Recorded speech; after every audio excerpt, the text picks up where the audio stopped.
kami.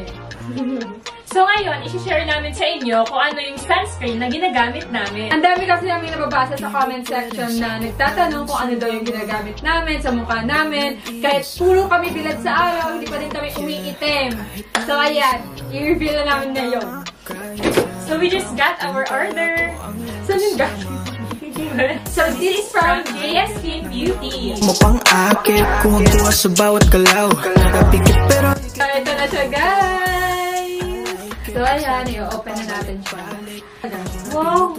Tingnan nyo naman guys, napakaganda ng packaging niya. So ngayon mag-a-apply kami sa face namin gamit ang 2-finger method. Buti na lang guys, itong ginagamit naming sunscreen. Napaka-lightweight lang, tapos walang white cast. At hindi siya malagkit. Yun talaga yung gusto ko sa sunscreen. Kasi minsan, yun na yung ina-apply ko lagi sa mukha ko. Hindi na ako nagpa-foundation. And guys, tingnan naman, may glass skin effect din siya. At grabe siya maka-fresh. Grabe ang fresh tingnan ng mukha ko. Tingnan mo.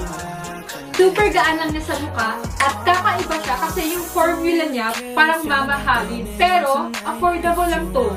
Super. We can both call it the night. Tahimik ang paligid, pwede tayo ang magingay. Iwanag ang sasalubong sa katawang nakahimlay. Protect your glow with Hydra Shield! Ko lamang sa